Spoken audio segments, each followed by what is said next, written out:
Buenos días a todos los presentes. En esta sesión se llevará a cabo la mesa temática Investigación en Agricultura, que estará a cargo de los siguientes expositores: el doctor Germán de la Cruz y el doctor Juan Carlos Guerrero. Bueno, antes de iniciar con las exposiciones, con las ponencias, se indica a la audiencia que las preguntas se podrán realizar únicamente a través del chat y luego serán respondidas por los ponentes, ¿no? Terminando sus presentaciones. Inicialmente, pues vamos a darle pase al doctor Germán de la Cruz para que inicie su exposición. Bueno, una breve reseña del doctor de la Cruz. Él es PhD en Ciencias e Ingenierías Biológicas, magíster en Ciencias en Mejoramiento Genético de Plantas en la Universidad Nacional Agraria La Molina, Perú, ingeniero agrónomo en la Universidad Nacional de San Cristóbal de Huamanga, fundador del Laboratorio de Genética y Biotecnología Vegetal y profesor principal en la Facultad de Ciencias Agrarias en temas de genética vegetal y biotecnología vegetal de la UNSC.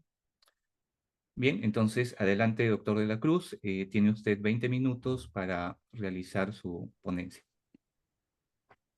Muy buenas tardes con todos ustedes. Muy buenas tardes. En primer lugar, expresar nuestro saludo de la Universidad Nacional San Cristóbal de Huamanga a los organizadores de la quinta semana de investigación 2024 de la Red Peruana de Universidades. Para nosotros es un honor compartir los conocimientos generados en esta Casa Superior de Estudios relacionados a genómica y transcriptómica en cultivos andinos desde el Laboratorio de Genética y Biotecnología Vegetal. A ver, avanza. Parece que no avanza mi material. Bien, No, no, no, sí, avanzando, a doctor. manera de introducción. Ahora sí, ahora sí. Ok, gracias. A manera de introducción, los trabajos que les voy a compartir están relacionados con el estudio del ADN a nivel global, que se denomina el genoma, ya que el genoma es el conjunto de genes totales de un organismo, y también compartirles conocimientos relacionados al estudio del ARN, y a nivel global el estudio del ARN se conoce con el término de transcriptoma, ya que los ARN son productos de la transcripción de los genes que se encuentran en el ADN. Entonces, para hacer estos estudios a nivel de genoma, ADN, o a nivel de transcriptoma, ARN, se tiene que extraer estos ácidos nucleicos en un momento adecuado, preparando las muestras adecuadamente y llevar a ser secuenciado. Con la tecnología de última generación, básicamente trabajamos secuenciando en plataforma Illumina. Entonces, ¿qué trabajos hemos realizado haciendo estudios de transcriptoma del ARN en cultivos andinos? Empezamos con papas nativas. Para hacer transcriptoma, lo primero que hay que tomar en cuenta es el fenotipado. El fenotipado lo estoy denominando acá como pretranscriptoma, porque antes de hacer el estudio transcriptómico hay que hacer el fenotipado adecuado. El fenotipado consiste básicamente, en términos sencillos, en una población de individuos de plantas, en este caso en un germoplasma de papa, por ejemplo, identificar en ese germoplasma, en esa diversidad, en esa población, qué accesiones o qué individuos o qué genotipos tienen resistencia a un factor determinado, puede ser un factor biótico o abiótico. ¿Qué, qué individuos tienen resistencia o qué individuos tienen extrema susceptibilidad? Es decir, seleccionar ambos extremos, los resistentes o tolerantes y los susceptibles. Es decir, seleccionar a los contrastantes con fenotipo contrastante. En este caso, estamos trabajando, ya hemos fenotipado en papas nativas, eh, papas que tienen tolerancia a sequía y tienen susceptibilidad a sequía. Ya tenemos seleccionado a esas dos accesiones que tienen esas características de fenotipos contrastantes. Y entonces ese es un material que podríamos utilizarlo para hacer estudios transcriptómicos posteriormente, y por eso estoy poniendo mi dirección en la parte inferior derecha para los alumnos, ya sea de la misma San Cristóbal de Huamanga o de las otras universidades nacionales que están escuchando esta exposición, que podrían contactarnos a esta dirección para desarrollar sus trabajos de posgrado, por ejemplo, a nivel de maestría o a nivel de doctorado, haciendo el estudio transcriptómico de papas nativas, buscando genes de resistencia para sequía. El otro trabajo que estamos también haciendo a nivel pretranscriptómico, a nivel del fenotipado, es en Opuntia ficus indica, conocida como la tuna. Eh, eh, en este material biológico, en la tuna, estamos fenotipando para buscar genes de resistencia a cercospora. Cercospora es un fitopatógeno que deteriora toda la parte foliar de la tuna y lo convierte en una tuna improductiva.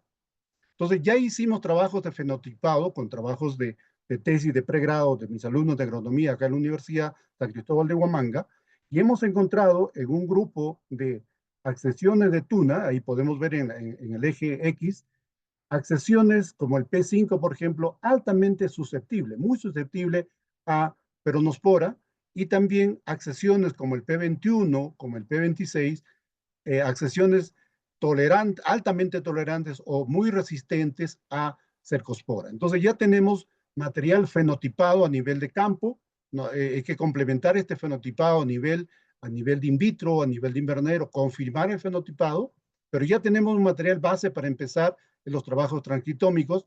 Los alumnos que desean hacer trabajos de maestría, de doctorado en mejoramiento en transcriptoma de tuna para cercospora, buscando gen de resistencia, ahí podemos coordinar para hacer trabajos colaborativos interuniversitarios. También estamos trabajando a nivel de fenotipado, a nivel de pretranscriptoma, en Solanum muricatum. Solanum muricatum es un fruto andino, primo hermano de la papa, Solanum tuberosum, o primo hermano también de Lycopersicum, Solanum lycopersicum, el tomate. Ambos son originarios de la zona andina, y estamos fenotipando para metabolitos secundarios. Solanum muricatum tiene muchos metabolitos secundarios, antioxidantes como resveratrol, como flavonoides, en fin. Y en este caso estoy mostrando el caso de carotenoides.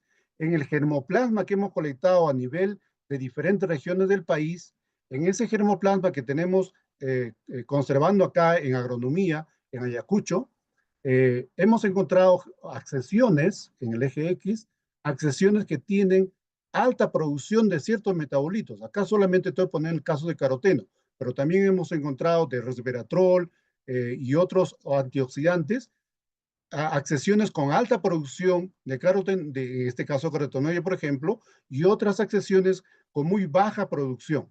Entonces ya estamos seleccionando, fenotipando, accesiones con alta expresión de este metabolito y otros con menos. Entonces ya tenemos los contrastantes fenotipados que podemos, que puede servir de base para hacer estudios de identificación de genes que están relacionados con la producción de estos metabolitos, haciendo estudios transcriptómicos. Igual, en caso de quinoa, Chenopodium quinoa, que tiene grandes problemas con Peronospora variabilis, que es un fitopatógeno a nivel foliar, en el germoplasma que tenemos en Ayacucho, hemos colectado hace varios años el germoplasma de toda la región de Ayacucho, tenemos más de 200 accesiones de germoplasma ayacuchano de quinoa. Acá podemos ver en campo, están intercalados con otros cultivos como la kiwicha. En este germoplasma de 200 accesiones hemos ya identificado accesiones que tienen alta tolerancia o resistencia a Peronospora variabilis y otras que son muy susceptibles a peronospora. Entonces, teniendo este material ya preseleccionado, es punto de partida para hacer estudios transcriptómicos posteriormente. Es decir, hay que extraer ARN y hacer el secuenciamiento y con bioinformática hacer todo el estudio transcriptómico. Entonces, ahí hay otro motivo de tesis para alumnos de pregrado, posgrado, que desean trabajar con nosotros de forma colaborativa e interinstitucional. Bien, ahora les voy a mostrar los trabajos de transcriptómica ya que hicimos, trabajos transcriptómicos completos que ya terminaron en publicaciones. Es el caso de papas nativas buscando genes de resistencia contra globodera pálida. Globodera es un nemátodo que ataca a nivel de la raíz en la papa, deteriora la papa y baja los rendimientos. Entonces, en el germoplasma de papas nativas que tenemos, hemos buscado cuáles son las accesiones contrastantes en su fenotipado contra globodera. Encontramos a María Huanca, que es altamente tolerante, casi resistente a globodera, y chimbina colorada, otra papa nativa, susceptible, muy susceptible. Entonces, a ambas papas cultivadas en vitro, se ha inoculado globodera en las puntas de las raíces, de tal manera que solamente el factor globodera está interactuando con el genotipo de los hospederos. Por eso totalmente in vitro, aséptico, no hay otro factor que esté interactuando. Están interactuando solamente el patógeno y el hospedero. Entonces, en esas condiciones se inocula. A las 72 horas post-inoculación se realizó la extracción de ARN. Esos ARNs, luego de secuenciado, se mandó a hacer a secuenciamiento con secuenciamiento de última generación en plataforma Illumina. Eh, eh, los reads que se reciben, se hacen su análisis bioinformático con herramientas, con software especializados, y hemos encontrado, por ejemplo, en este caso, 1.371 genes que dan la diferencia, que dan la resistencia a María Huanca respecto a chimbina colorada. Ya con estudios bioinformáticos se selecciona de este grupo de genes, se seleccionó algo de 9 a 10 genes que se sobreexpresan y le dan la resistencia a María Huanca contra globodera pálida. Entonces, esos son los resultados que encontramos al hacer estudio de ARN-seq para papas nativas contra globodera, que terminamos publicando en la revista peruana de biología. Luego, otro trabajo completo de transcriptómica que realizamos también es en papas nativas para buscar genes de resistencia contra Phytophthora infestan. Phytophthora infestan es un fitopatógeno muy importante a nivel mundial, y en Perú tenemos una diversidad de papas nativas y tomamos a Solanum guaiacalix del grupo andígena, que es una papa nativa que crece mayormente, tiene zona endémica entre la zona centro del Perú, Ayacucho especialmente, y además es diploide, que facilita los cruzamientos. Entonces, encontramos en este grupo de papas de Solanum guaiacalix, encontramos a Huirapasña, el fenotipado, encontramos a Huirapasña altamente tolerante o resistente a Phytophthora infestan y a Subasperja, otro guaiacalix, muy susceptible a este hongo.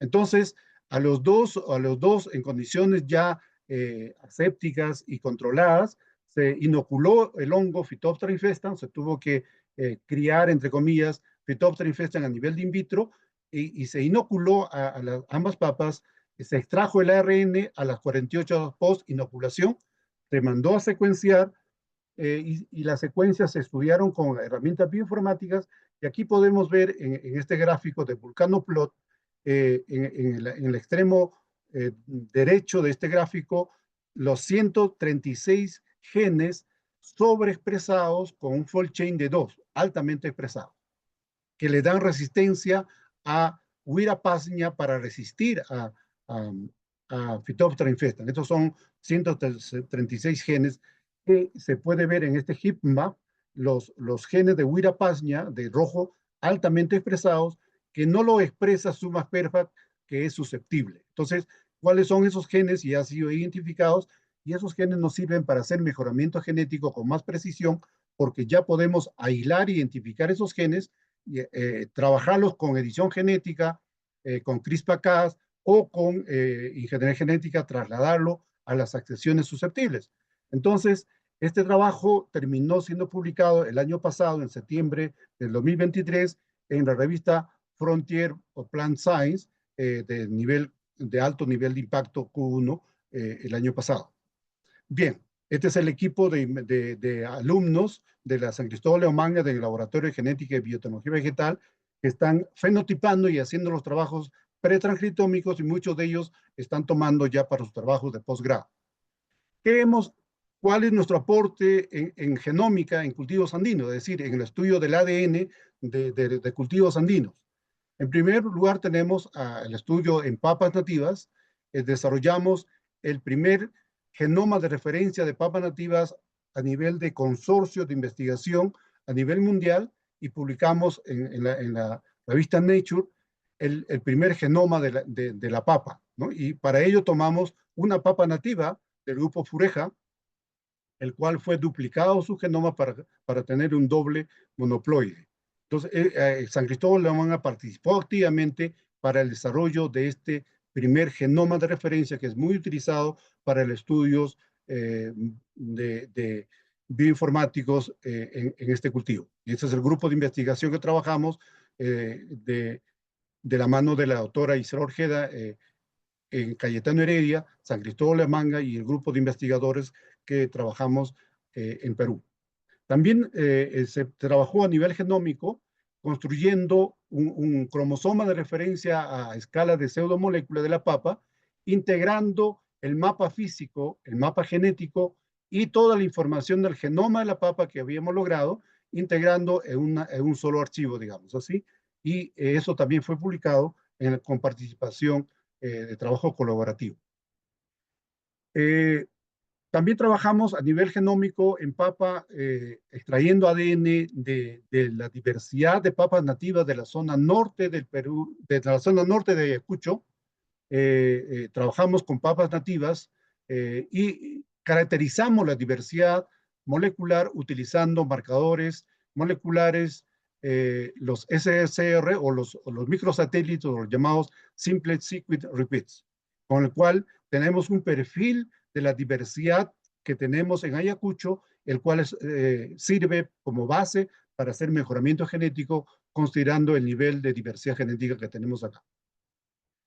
En Solanum muricatum, ¿qué hemos hecho? ¿Qué estamos trabajando a nivel genómico? Solanum muricatum es un frutal nativo, el pepino dulce. Como les comenté al inicio, es originario de la zona andina. Hay restos arqueológicos que lo confirman, de la cultura Nazca, la cultura Moche, la cultura Wari también. Lo han utilizado para su alimentación, lo han domesticado nuestros ancestros. Y el FOCAM UNCH está financiando este trabajo del desarrollo de herramientas bioinformáticas, fitoquímicas y genómicas para el estudio de este cultivo, con el cual, con ese financiamiento, hemos logrado colectar material genético de diferentes regiones del Perú. Es el primer genoplasma peruano de Solanum muricatum, con muestras de la región de Ayacucho, Apurímac, Cusco, Huancavelica, Ica, Lima y parte del norte del Perú. Claro que falta colectar, pero ya es un primer genoplasma que nos muestra la diversidad que hay en estas zonas. Este genoplasma lo tenemos conservado a nivel de campo, a nivel de invernadero y posteriormente lo vamos a pasar también a nivel de in vitro, pero lo tenemos en dos ambientes, en campo e invernadero. Aquí pueden ver una muestra de ese genoplasma y con ese material genético que tenemos en Ayacucho, en la Facultad de Ciencias Agrarias, en la San Cristóbal de Huamanga, se logró realizar, revelar el genoma cloroplastidial completo de este frutal nativo y compararlo con el genoma cloroplastidial de otras solanáceas. Terminamos publicando este artículo en colaboración con investigadores de diversas universidades nacionales en esta revista Data, que es también de alto impacto. Entonces, como tenemos el material genético de Solanum muricatum, también se extrajo ADN de todo el material de 96 accesiones, completando una placa completa de 96 pocillos. Se extrajo ADN de alta calidad, con buena concentración, y lo enviamos a secuenciamiento para GBS a Estados Unidos, de tal manera que tenemos ya las lecturas para hacer el genotipado por secuenciamiento, el GBS, el Solanum muricatum. Y entonces, al hacer los primeros análisis, estamos reportando por primera vez la diversidad molecular de Solanum muricatum en base a marcadores SNP. Y esto aquí podemos ver en este dendrograma grupos de clústeres aislados y compartidos, diferentes clústeres, compartiendo, mostrándonos el perfil de la diversidad genética molecular que tiene el germplasma colectado, el cual va a ser analizado en la tesis de posgrado de la ingeniera Susan Milagros Alarcón Romaní. Ese es un avance importante y es un material que estamos trabajándolo con la Universidad Toribio Rodríguez de Mendoza, de la San Cristóbal de Huamanga y la Universidad del Cusco. Entonces, es un trabajo colaborativo que estamos trabajando en Solano Municatum. Finalmente, tenemos el trabajo en genómica en casos de quinoa, estudiando con herramientas metagenómicas todo el metagenoma de la rizósfera de quinoa. Y este trabajo de investigación está siendo financiado también por el FOCAM-UNCH, porque es un trabajo que tiene impacto a nivel regional y nacional, porque se trata de estudiar con metagenómica la rizósfera y relacionar el problema de la acumulación de fosfatilácido fosfónico en los granos de quinoa de exportación bajo manejo orgánico, agronómico, orgánico y convencional. El problema el problema es, el problema es que a pesar de que es quinoa orgánica, se encuentra ácido fosfónico y fosfatil en esos granos de quinoa que están siendo exportados por los agricultores ayacuchanos y muchos peruanos a Europa, porque el límite que les han puesto es de 0.01 miligramos por kilogramo y están sobrepasando este límite. Pero sin embargo, ellos no utilizan herbicidas o fungicidas químicos, entonces probablemente sea de origen natural por la actividad microbiana en la rizósfera, que también que hay antecedentes que han determinado así, que han confirmado así en uva y en otras hortalizas en Europa, y en base a esos trabajos de investigación han redefinido este límite.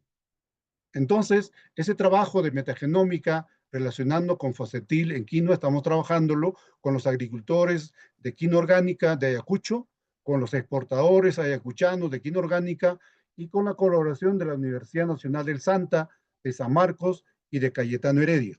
Y finalmente, con mucha alegría, compartir con ustedes este último artículo que ha sido aceptado hace pocos días, el 25 de octubre, hace unos días, ha sido aceptado este artículo en la que estamos mostrando la diversidad genética de quinoa de Ayacucho con marcadores microsatélites, en la cual estamos participando en esta publicación con trabajo colaborativo también en la Universidad Nacional Toribio Rodríguez de Mendoza, Cayetano Heredia y la Universidad de Pensilvania.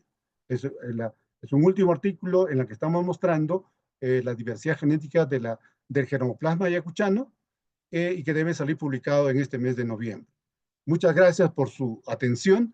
Ahí está el correo para los estudiantes o investigadores que desean trabajar colaborativamente con el material ya fenotipado para hacer transcriptómica o para hacer estudios de metagenoma. Muchas gracias. Bien, muchas gracias, doctor de la Cruz, por su exposición. Bueno, a continuación presentamos al doctor Juan Carlos Guerrero. Él es PhD y magíster en Ciencias en Genética y Mejoramiento de Plantas por la Universidad de Sao Paulo, Brasil. PhD Sandwich in Plant Biology, Institute of Science and Technology de Austria. Cuenta con estancias de investigación en New Hampshire University, Estados Unidos, y Warwick University, Reino Unido. Es investigador RENACIT nivel 2 y formado en Ingeniería Agrónoma por la Universidad Nacional de San Martín. Adelante, doctor Guerrero, tiene usted aproximadamente 20 minutos para su exposición.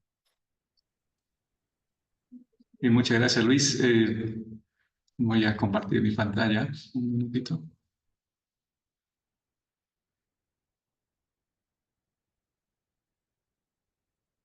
¿Me confirman si consiguen ver? Sí, sí se puede ver, doctor. Muy bien, muchísimas gracias por la invitación a desarrollar una presentación para todos ustedes. También felicitar por el trabajo del doctor Germán, que nos ha presentado muchos resultados del trabajo que viene desarrollando en la universidad. Y lo que hoy día lo que traigo para ustedes es un tema relacionado a la edición genética, ver un poco sus potencialidades y desafíos futuros en la agricultura del Perú. Nosotros, desde acá de la Universidad Nacional Torrijos Rodríguez de Mendoza de Amazonas, estamos implementando un grupo dedicado al desarrollo de este tipo de investigación. Estamos en un estado inicial, es así que tal vez vamos a presentar algunos de los trabajos que venimos desarrollando de manera preliminar, pero sí un poco de la información que ya se viene utilizando en otros países, ¿no? Muy bien.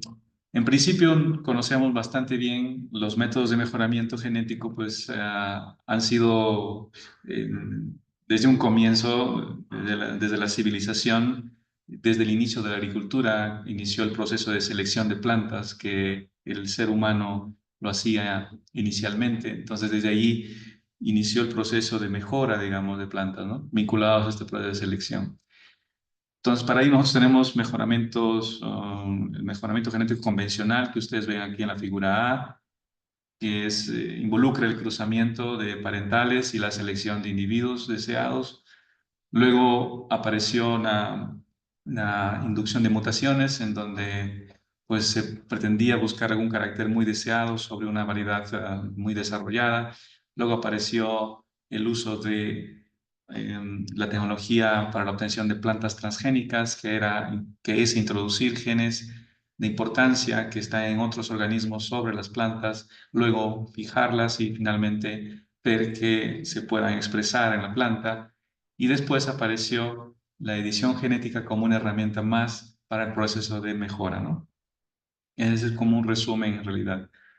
Entonces ahí en el mejoramiento genético convencional tenemos varias, digamos, métodos de acuerdo a la biología floral, inclusive de la especie vegetal, ¿no? Entonces ahí ustedes pueden ver diferentes métodos, puede ser de pedigrí o métodos que podrían estar asociados con el mecanismo de asociación por marcadores moleculares, ¿no? También conocido como MAS, que hoy en día se emplea bastante esto. Y hoy también se conoce la tecnología de speed breeding, que combina, digamos, tratar de modificar algunas condiciones físicas como luz o temperatura que permitan desarrollar mucho más rápido a las plantas, de que éstas puedan florecer y a partir de eso generar un cruzamiento, generar familias y finalmente, pues, para acelerar el proceso de selección, auxiliarnos de marcadores moleculares que estén asociados a algunas características, ¿no? Entonces, estos métodos hoy en día también se han modernizado, ha integrado nuevas disciplinas y está siendo cada vez más eficiente, ¿no? Algunos resultados con inducción de mutagénesis, por ejemplo, es muy probable que ustedes encuentren en los mercados algunas variedades que se comercializan, como por ejemplo algunos cítricos sin semillas, ¿no? Uvas también sin semillas, entonces, o algunas especies vinculadas a cereales, ¿no? Como cebada, trigo, muchas de ellas han sido generadas por inducción de mutaciones y que actualmente se vienen utilizando a nivel mundial, ¿no? Bueno, es parte de la secuencia de cómo es inicialmente esa tecnología abarca, ¿no? Es inducir con radiación gamma o utilizar compuestos químicos como etilimetano sulfonato que causa una metilación sobre una base nitrogenada y eso hace con que genere un error en la incorporación de una base nitrogenada que quizás no sea el par complementario como originalmente debería serlo, ¿no? Entonces, pero en la inducción de mutaciones genera mutaciones randomizadas y es muy difícil, digamos, yo localizar una mutación sobre un sitio específico que yo quisiera establecer, ¿no? Eso podemos hacerlo tanto en semillas, ¿no? Que permiten la selección de plantas, pero también se podría hacer a nivel de yemas vegetativas en plantas que no necesariamente llevan una propagación por semillas, ¿no? Entonces, esto es una metodología que se utiliza en cítricos y que hoy inclusive algunos programas de estos cítricos vienen utilizando, ¿no? Entonces, todavía aún no se pierde esta metodología de generar nuevas características en individuos, entonces se sigue conservando, ¿no? Incluso optimizado, digamos, su proceso. Entonces, después comenzó, bueno, esto fue también producto de un reconocimiento al premio Nobel de Emmanuel Carpentier. Andrew O'Donnell, por ejemplo, hace unos años atrás se dio el premio Nobel a Química por haber descubierto el mecanismo de edición genética en Streptococcus pyogenes, ¿no? Es una bacteria que, como ustedes sabrán, bacterias han existido desde hace tiempos muy remotos, inclusive mucho más antes que nosotros. Y estos microorganismos pues están expuestos a algunas amenazas y entre ellos a virus. Sin embargo, los seres vivos necesitan un poco buscar una habilidad para poder, digamos, salirse un poco del microorganismo que lo está atacando, ¿no? Establecer un sistema de defensa para poder sobrevivir o perpetuar. Y es por eso que apareció este sistema de una enzima que es llamada hoy como Cas9, de la que ustedes ven aquí. Esta enzima Cas9 necesita de un RNA guía, y este RNA guía tiene una secuencia específica que generalmente tiene entre 18 bases, digamos, que se acopla a una hebra de un DNA bicatenario, ¿no? Entonces, virus, como ustedes sabrán, puede tener DNA bicatenario, también monocatenario. Entonces, cuando existe este acoplamiento con el RNA guía, junto a este tracer que parece como un loop, que es principalmente una externalidad que permite la interacción con la proteína Cas9 y la ubicación de un sitio PAM, que son 3 nucleótidos específicos muy comunes que pueden encontrarse en la secuencia de DNA. Pues todo ese complejo hace con que la enzima Cas9 establezca una acción enzimática sobre las dos hebras de DNA, permitiendo así la ruptura completa, ¿no? Entonces, ese mecanismo fue descubierto durante este tiempo y hoy se viene utilizando muchísimo en el campo de la medicina, en el campo de la agricultura, más aún en la medicina, porque a partir de esa tecnología pues podríamos generar terapia génica para resolver algún problema de un gen que podría contribuir a una anomalía de tipo, por ejemplo, cáncer u otro tipo de enfermedad, ¿no? Entonces, el sistema, para resumir un poco, es de que la proteína Cas9 se junta con el RNA guía, con los componentes que acaba de mencionar, y esto forma el complejo CRISPR.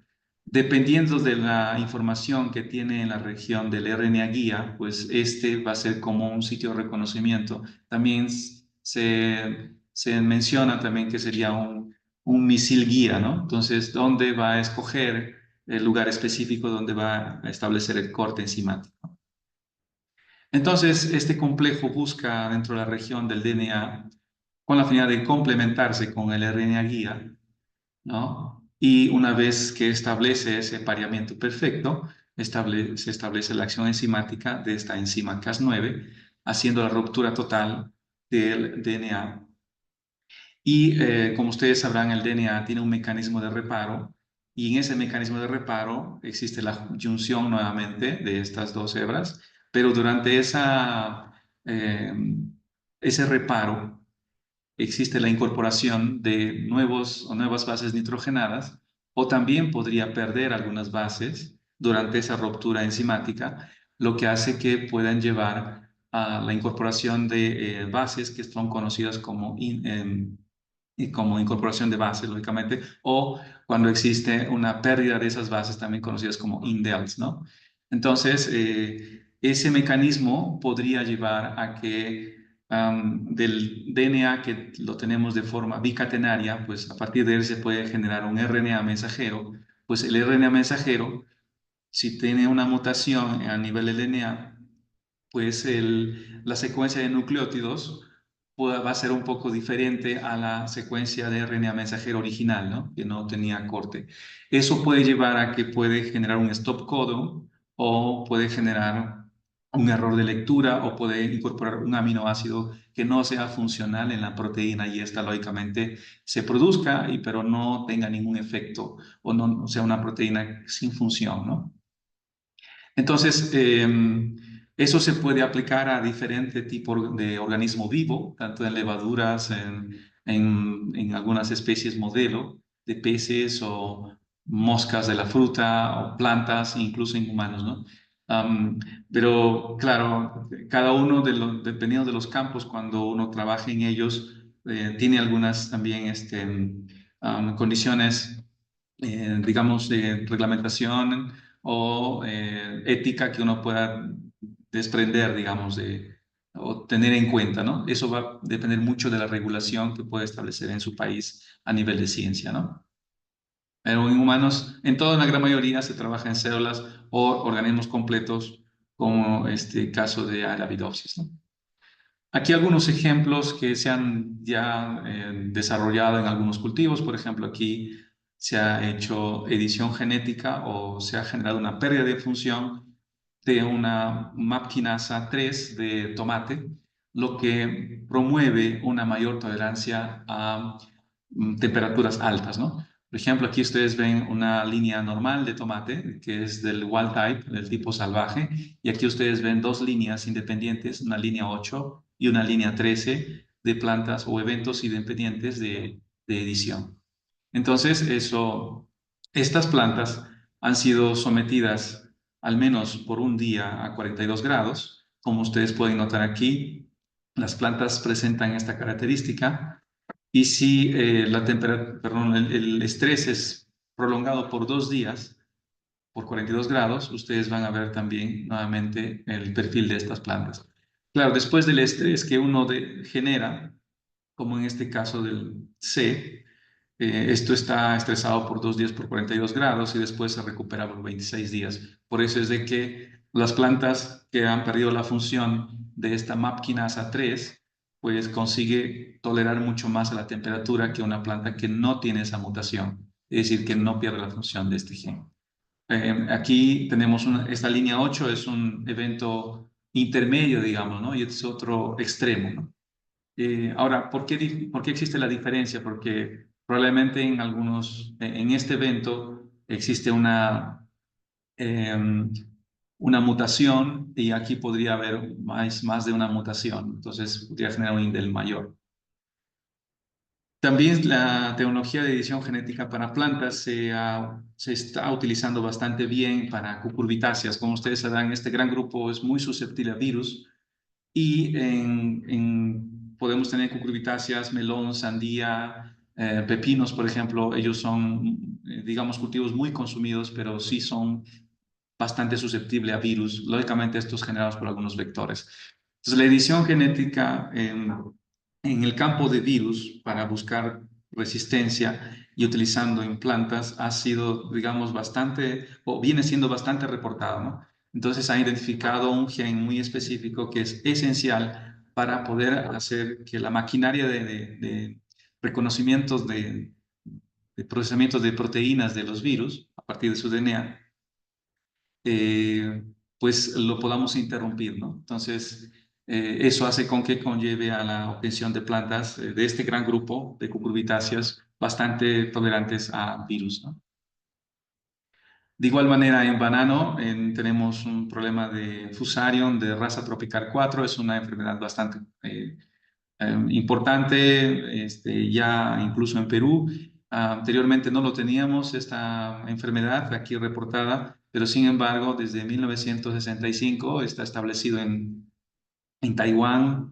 Entonces, ellos a través de un instituto como el TBRI buscaron líneas de bananos que hoy se exportan mucho, estas que tienen muchísima importancia comercial, pues que sean tolerantes a Fusarium de la raza tropical 4, ¿no?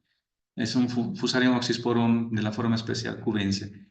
Ellos iniciaron en la generación de plantas obtenidas por variación somaclonal, pero sin embargo, en conjunto con la Universidad de Australia, ellos han comenzado a desarrollar líneas de plantas de banano editadas con la finalidad de tolerantes, lógicamente, a Fusarium de la raza tropical 4, ¿no?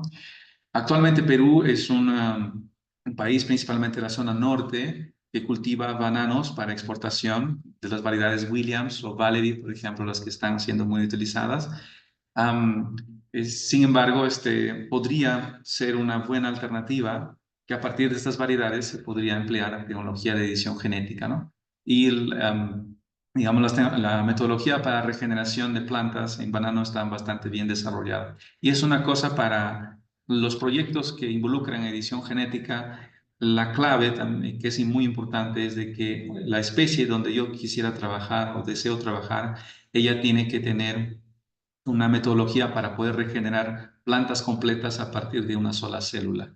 Entonces, esa es una de las, digamos, requisitos que se necesitan, ¿no? De igual manera, aquí tenemos otro trabajo que fue publicado. Am, se ha editado un factor transcripcional de soya que permite la tolerancia a estrés, o consiguen estar estas plantas mucho mejor a un estrés, a sequía, ¿no? Entonces, como ustedes también pueden ver aquí, hay varios eventos que se han generado y, lógicamente, al mutar, digamos, o hacer pérdida de función de este factor transcripcional de soya, también induce a una mayor tolerancia a sequía, ¿no? También esa tecnología fue utilizada ya en cultivos de arroz. Como ustedes sabrán, China es un país que produce bastante arroz, tiene bastante área que produce, y quizás es una de las plantas o cultivos que más se estudia en China, ¿no? Entonces, y entre de las características deseables en esta planta es de que sean menos traslocadoras de metales pesados, ¿no? En China, perdón, en arroz se conoce muchísimo sobre los transportadores que están relacionados con el transporte de algunos ions, y entre ellos, por ejemplo, cadmio, ¿no?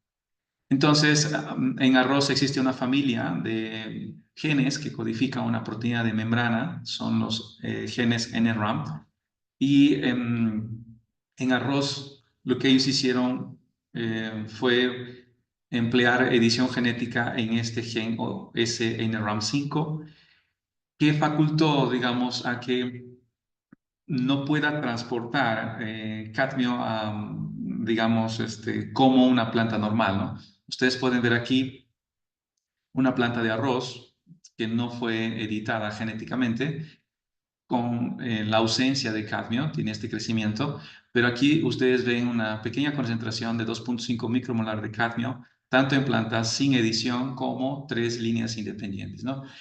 Visualmente uno no puede ver tanta diferencia en el crecimiento en la planta por efecto del cadmio. Um, Sin embargo, cuando ellos realizan el análisis del contenido de cadmio que es incorporado en la planta, pues aquí en estas 3 líneas independientes ven que no existe una incorporación en demasía como en plantas normales, ¿no? Y esto es muy importante porque el cadmio, cuando está situado en el suelo, es adquirido por las raíces de las plantas, y luego él es movilizado y, digamos, pasa a una fase estacionaria en estructuras como granos, por ejemplo, ¿no? Y durante toda esa ruta existen muchos transportadores. Entonces, lo que ellos hicieron fue anular la funcionalidad, digamos, de este transportador que se ubica en membranas de células de raíces, ¿no? Principalmente es más predominante esto en algunos estudios de perfiles que ellos hicieron, ¿no? También se puede utilizar esta tecnología contra plagas, ¿no? Aquí ustedes pueden notar un trabajo que fue desarrollado en donde editaron o anularon la expresión de una proteína esencial para el desarrollo larval de este insecto, Helicobacter amiguera. Entonces, la planta, al no producir esa proteína que resulta esencial para su desarrollo o crecimiento larval, pues estas larvas van a tener un tamaño mucho menor, ¿no? Su desarrollo va a ser muy limitado. Por esa razón es de que puede que sus próximas generaciones de estas larvas, o puede ser que las mariposas los adultos generados de estas larvas, pues pierdan la habilidad en fertilidad, y así uno podría disminuir las poblaciones, ¿no? Entonces, eso también podría utilizarse en plantas, ¿no? Contra insectos. También contra enfermedades, ¿no? Como ustedes pueden ver aquí, otro trabajo que se ha relacionado en vid, en donde se tiene plantas sin edición, que son las plantas del tipo wild type, y aquí diferentes eventos, en donde podemos notar que, claro, cada evento se comporta de forma diferente uno de otro, ¿no? Entonces, vemos algunos eventos, por ejemplo, como el evento 42, que tiene menor impacto de una enfermedad en vid. Entonces, también puede ser utilizado contra enfermedades. Y así nosotros vamos a encontrar un sinnúmero de genes que están siendo estudiados y reportados a nivel mundial en los diferentes cultivos. Y estos genes pueden ser candidatos y ser útiles para poder hacer la mejora de un carácter o de una característica de un cultivo. ¿Correcto? Bien, en los métodos experimentales que yo mostré anteriormente, pues como ustedes sabrán, la maquinaria de edición genética, para que ella actúe, yo tendría que incorporar esto a la célula de la planta que yo estoy queriendo hacer edición. Y los métodos para transferir genes, o sea, transferir secuencias que codifiquen una proteína, pues ya había sido desarrollado hace muchos años atrás, ¿no? En la época de la Revolución Verde, cuando se generaron los transgénicos.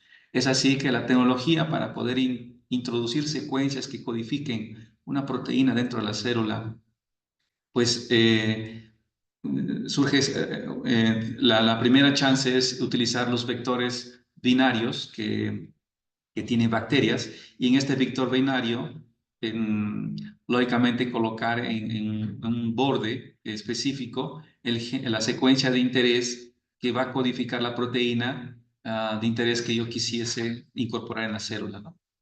Entonces, pero esto involucra también, aparte de tener la región donde yo necesito incorporar el gen de interés, yo necesito también incorporar la maquinaria del, digamos, del proceso de transferencia de esta región, ¿no? Generalmente son genes de virulencia que son necesarios para que Agrobacterium haga la transferencia de la región específica, ¿no?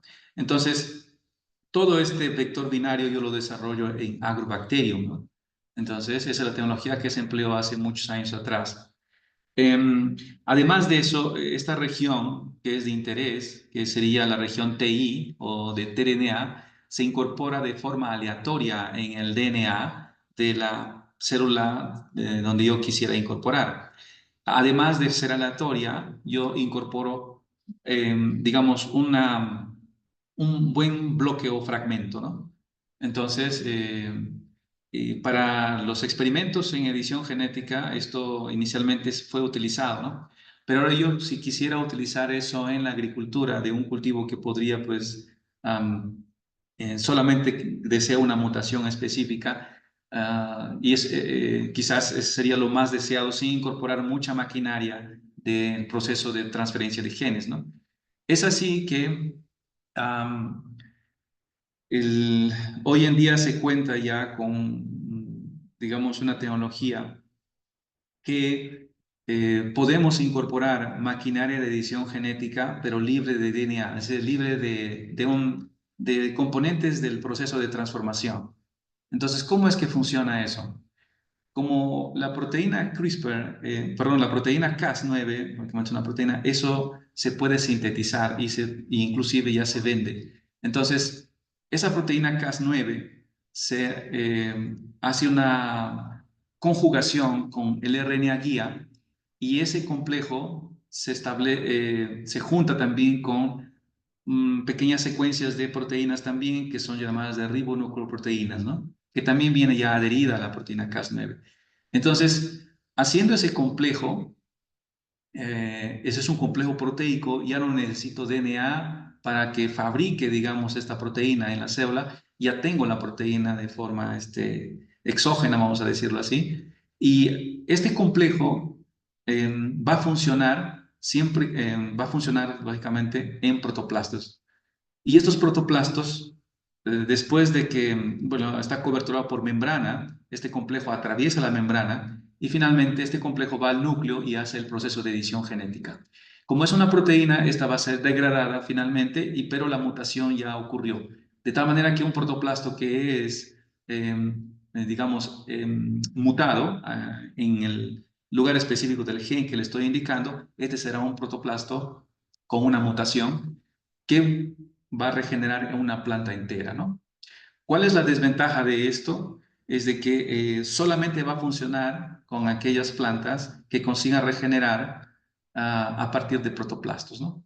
Entonces, hoy todos los grupos de investigación están tratando de desarrollar protocolos de regeneración a partir de protoplastos con la finalidad de utilizar esta tecnología que ya no sería considerado como muy diferente a la tecnología que anteriormente se utilizaba, ¿no? De los vectores binarios, ¿no?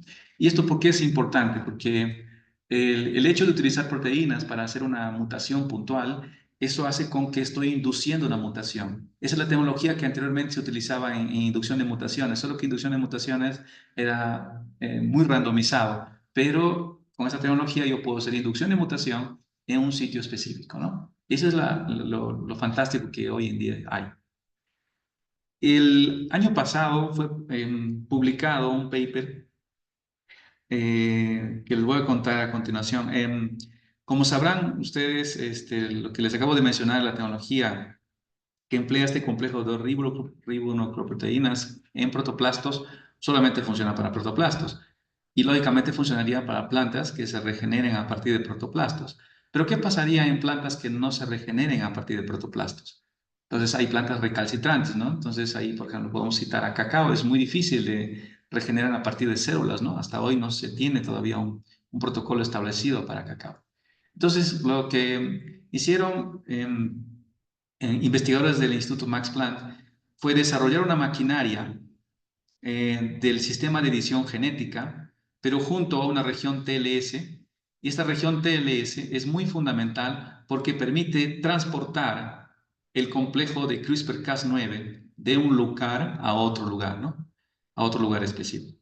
Entonces, lo que ellos hicieron es incorporar toda esta maquinaria en una planta que va a servir como patrón. Es decir, y aquí puedes sobreexpresar, yo puedo utilizar un promotor viral de 35S y puedo sobreexpresar todo este complejo, pero como voy a colocar un injerto de una porción vegetativa de la planta que yo deseo hacer edición genética, pues todo ese complejo ya en proteína pasará o será transportado a la parte vegetativa del injerto, ¿no?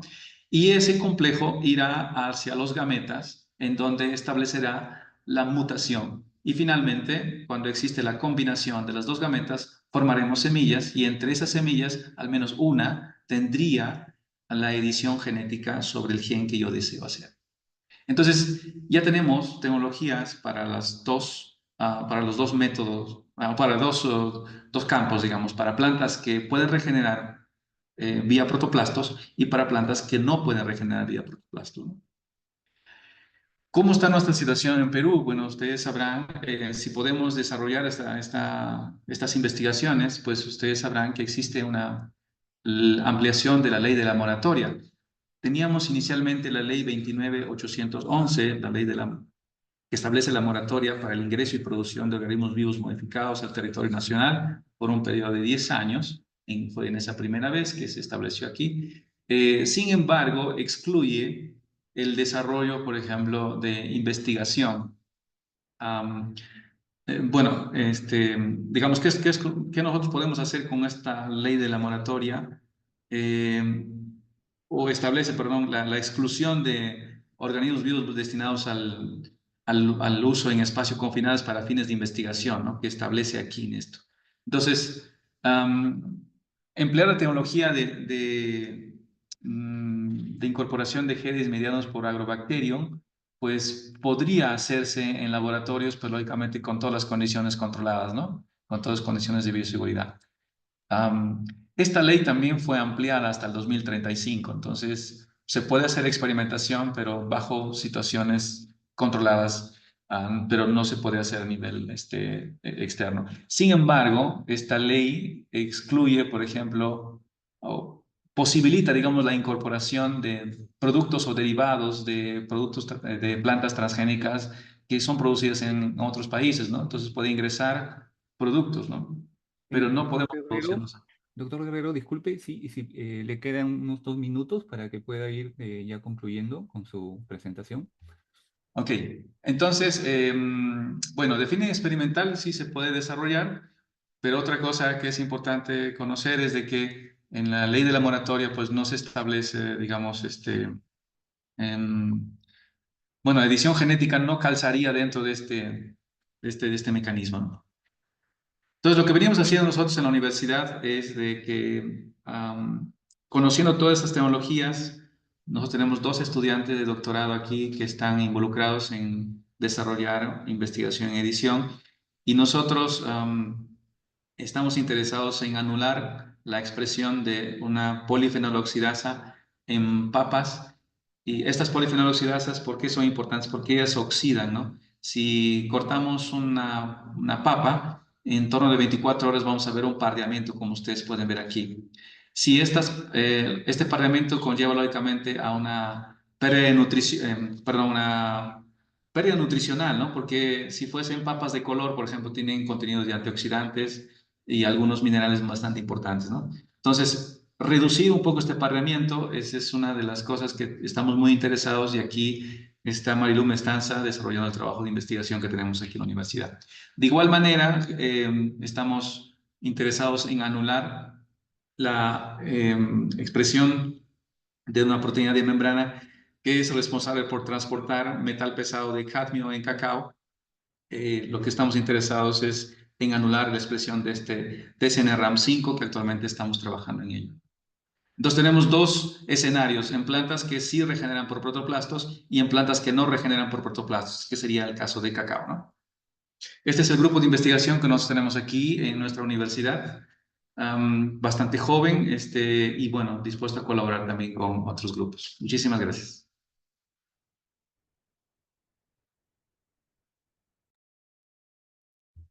Muchas gracias, doctor Guerrero, por su exposición. Bueno, ahora vamos a pasar a la ronda de preguntas.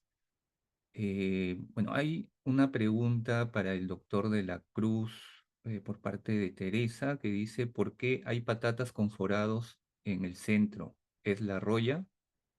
¿Su consumo es dañino? Eh, Muchas gracias por la pregunta. En realidad hay varios factores que pueden generar este síntoma que ha descrito nuestra participante. Pueden ser efecto biótico o también por ser efecto abiótico, ¿no? Habría que hacer un diagnóstico adecuado, pero eh, mi respuesta no puede ser tan precisa al respecto porque eh, tiene que ser un diagnóstico adecuado para poder ver si realmente puede afectar a la salud humana o no. Aprovecho la pregunta para indicar que he visto en el chat algunos casos que indican que, claro, se puede utilizar este método de identificación de genes mediante el estudio del ARN para identificar genes que nos permitan plantear plataformas de resistencia o de enfrentamiento a los cambios climáticos, por ejemplo, a las heladas, a los extremos de frío o de calor o a la sequía, porque en el germoplasma de cultivos andinos, ya sean granos, tubérculos, frutales, existe una diversidad genética tal de que sí hay genotipos que tienen esa virtud de resistir eventos abióticos como extremas temperaturas o sequías, o también hay genotipos que resisten a bacterias, a hongos, y lo que nos falta es identificarlos y con estos métodos de secuenciamiento de ARN poder identificar los genes que dan esta resistencia, como ya les he mostrado, y son factibles realizarlo en nuestro laboratorio acá en San Cristóbal de Huamanga, que ya tenemos todo implementado para el análisis de ARN. También para el análisis bioinformático tenemos ya servidores implementados y lo que necesitamos es que se inscriban tesistas a nivel de pre y posgrado para trabajar este material. Solamente eso quería enfatizar. Gracias. Gracias, doctor. Bien, hay algunas otras preguntas. Entiendo que están dirigidas al doctor Guerrero, pero si igual el doctor de la Cruz de repente tiene algún comentario, lo podría plantear. Eh, Hay una pregunta, bueno, son varias preguntas relacionadas con los tomates. Por ejemplo, hay una pregunta aquí que indica cuál es la temperatura más adecuada para los tomates normales y tomates cherries.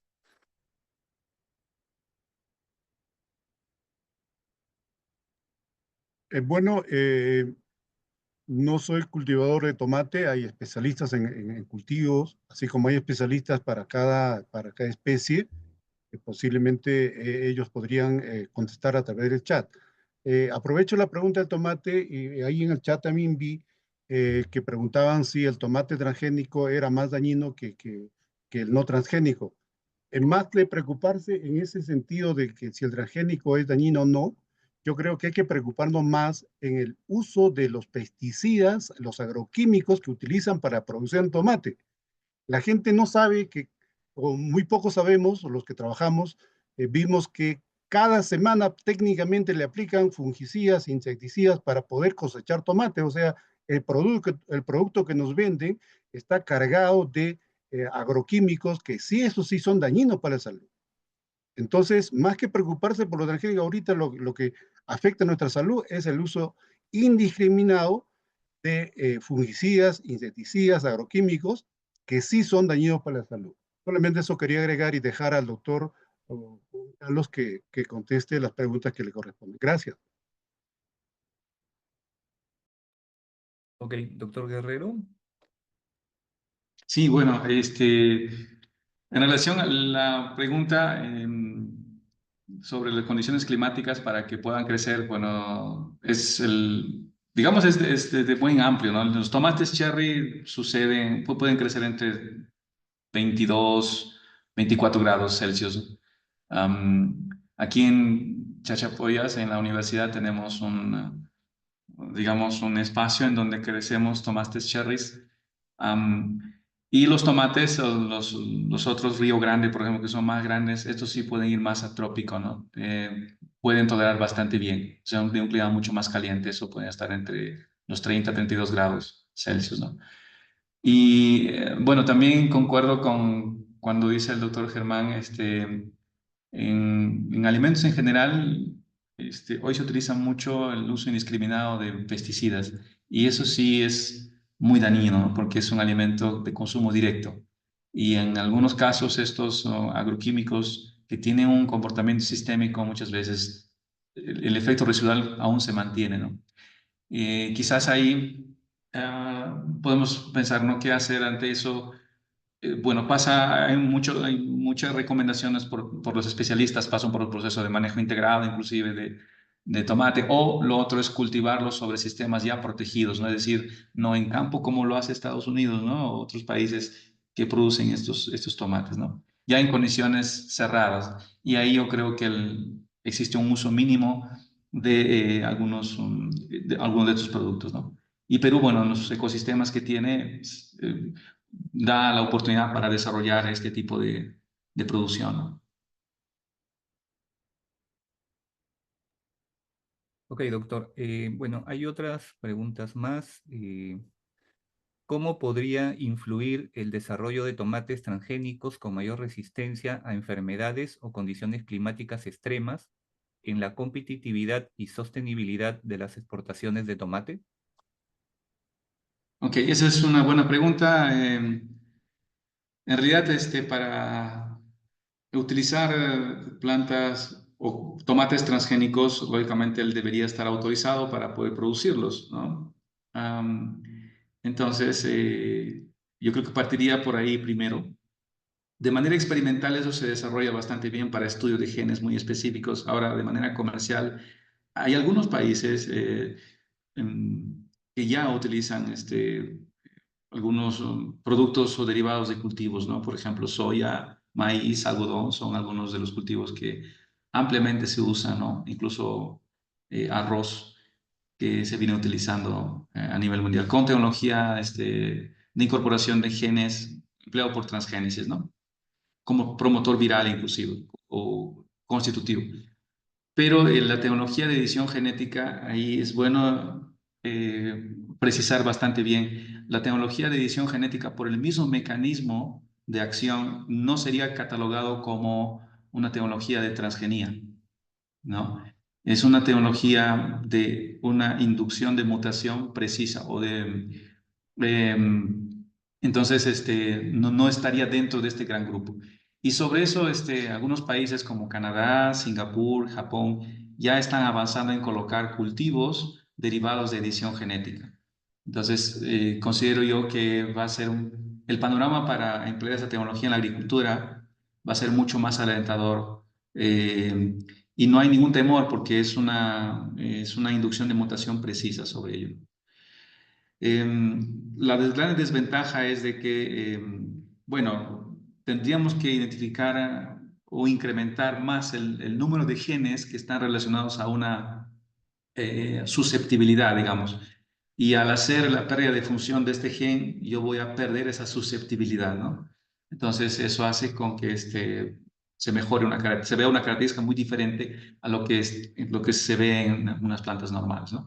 Pero yo considero que sí, la tecnología de edición genética en agricultura va a ser mucho mejor adoptada y va a ser de manera progresiva, ¿no? De las grandes economías de que las mencioné anteriormente, que ya están utilizando, no solamente en plantas, también en animales, como en el caso de Estados Unidos. Y eso, lógicamente, seguramente en unos años más yo creo que no va a haber ningún problema de poder utilizar eso. Ok, una siguiente pregunta relacionada con la anterior dice, ¿cuáles son los principales desafíos y beneficios que enfrentan los productores de tomates transgénicos al competir en el mercado global y cómo afectan las regulaciones de exportación la aceptación de estos productos en diferentes países? Ok, tal vez no vamos a comentar un poco de la economía de Perú, porque actualmente nosotros utilizamos variedades generadas por hibridación o variedades estabilizadas por cruzamiento, ¿no? Nosotros utilizamos semillas no transgénicas a nivel nacional. Pero para comentarles un poco la historia, cuando comenzó un poco el uso de la tecnología de transgenia, eh, iniciativas de empresas de una empresa en Estados Unidos de utilizar esa tecnología, lo utilizó en tomate, ¿no? Como ustedes verán, el tomate para poder ser transportado de un punto a otro punto, pues am, sigue madurando y puede ser el tomate, la cáscara puede ser muy débil, ¿no? Entonces lo que ellos hicieron fue incorporar, digamos, un gen que permitía un poco mantener esta rigidez o solidez, ¿no? De tal manera que ellos podrían transportar los tomates, ¿no? Ahora, a nivel comercial, entiendo yo que para tomates solamente existe de manera experimental. No tengo así información de que comercialmente se vienen utilizando tomates transgénicos, ¿no? Para consumo. Lo que sí se utiliza muchísimo, como les comentaba anteriormente, son híbridos y variedades, y estos híbridos y variedades son producidos en sistemas controlados, ¿no? Entonces, para hortalizas, considero yo una buena estrategia hacerlo todo el sistema controlado y así podríamos disminuir el uso de algunos productos de fungicidas o pesticidas, ¿no? Eso es lo que vienen haciendo las grandes economías en realidad. Ok, doctor, una siguiente pregunta que tenemos en el chat es ¿cómo fomentamos la agroecología? Si los consumidores prefieren pagar barato por el producto contaminado y no el precio que es un poco más alto, pero por un producto orgánico. Quizás nos falta más educación alimentaria. Ok, a ver, existe un nicho, bueno, en Europa existe un nicho bastante atractivo para poder recibir productos que no utilizan ningún defensivo, ¿no? O productos que son derivados de productos orgánicos, ¿no? Por eso existe una exigencia de la certificación de algunos cultivos que nosotros ya exportamos, ¿no? Como café, cacao, en algunos casos quinoa, por ejemplo. Entonces, la economía de la Unión Europea consigue pagar estos productos, ¿no? Y aquí en Perú también es muy probable que sí se pague también, pero este mercado es todavía pequeño, ¿no? Entonces, ahora, ¿cómo maximizar o tener mayor disponibilidad de tus alimentos de manera orgánica? Yo considero que es un trabajo bastante arduo, que involucra inclusive primero trabajar de manera asociativa, porque nosotros tenemos pequeñas unidades agropecuarias, y lo otro es fortalecer las capacidades técnicas en el manejo agronómico y también dentro de esto de plagas o enfermedades que se puedan desarrollar en los cultivos, ¿no? Eso debe tener un mismo lenguaje para que yo pueda tener una producción con menor uso de defensivos, ¿no? Entonces, lo que pasa ahora es de que nuestros sistemas productivos son muy heterogéneos, ¿no? Pero eso es porque también tenemos pequeñas unidades agropecuarias.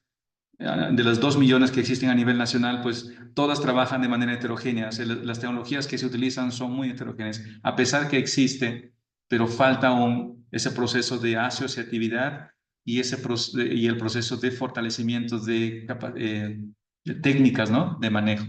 Resolviendo eso, yo creo que sí se consigue poner más productos que estén exentos de gran cantidad de estos productos, ¿no? De pesticidas. Ok, ok, doctor. Bueno, hay otra pregunta más por aquí. Dice, ¿el uso de OGM estaría asociado a problemas de salud en la población porque implican modificaciones que están asociadas a una mayor resistencia, tamaño, etcétera? ¿No cree que es un riesgo alto? A ver, en principio, la tecnología de los OGMs depende cómo uno lo ve, ¿no? O sea, científicamente ahorita no está aprobado en realidad. Nosotros consumimos, en el Perú, por ejemplo, consume bastante productos derivados de OGM, ¿no? Soya, por ejemplo, en aceite se consume, ¿no? Maíz, por ejemplo, transgénico que se produce en Estados Unidos, nosotros lo consumimos, ¿no? Por el Tratado de Libre Comercio que existe. Y uno no puede consumir el maíz en grano, pero sí lo consume maíz en los Doritos, ¿no? Que uno tiene. Entonces, esos son, eh, incluso en la región norte existe un evento de un, de un evento MON 801 que se viene manteniendo, ¿no? Entonces, podríamos preguntarnos entonces si es que nos está haciendo mal o bien, ¿no? Yo creo que digamos, eso todavía científicamente no está, digamos, probado, ¿no?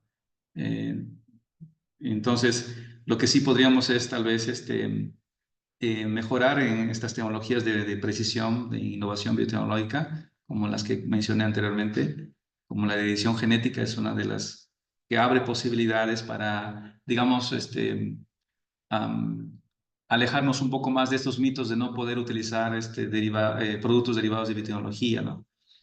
Y bueno, lo otro sí que causa mucho daño sí son los pesticidas, ¿no? Eso sí, yo creo que pueden estar asociados a a enfermedades que hoy en día se tienen, ¿no? Bueno, y hay una última pregunta. Dice, ¿cómo se puede quitar o disminuir de manera casera los agroquímicos en esos alimentos? ¿Es suficiente el lavado de manos? ¿Hay otros modos? Bueno, yo creo que hay varios métodos, ¿no? Algunos, por ejemplo, en el tomate, uno puede retirar la cáscara. Antes de hacer una ensalada, uno puede retirar la cáscara y estaría retirando el efecto residual que hay ahí en la cobertura. Otros hacen un tratamiento térmico, es decir, colocan los tomates sobre un agua caliente hasta desprender bueno, hace un tratamiento térmico, ¿no? Pero el más efectivo es retirar la cutícula, ¿no? O la cáscara del tomate. Ok, muchas gracias, doctor, por sus respuestas. Bueno, ambos doctores. Bien, vamos ya entonces a cerrar la sesión de esta mesa. Pues agradecemos la participación del doctor de la Cruz y del doctor Guerrero, así como también de los asistentes que nos acompañaron el día de hoy en esta sesión. Asimismo, les recordamos que a las 2 de la tarde iniciamos con las presentaciones de investigaciones de la RPU Tendremos las siguientes mesas: Ciencias Naturales 5, Ciencia e Ingeniería 10 y Ciencias Agrarias 3. Los enlaces de Zoom los pueden ver ustedes en el chat.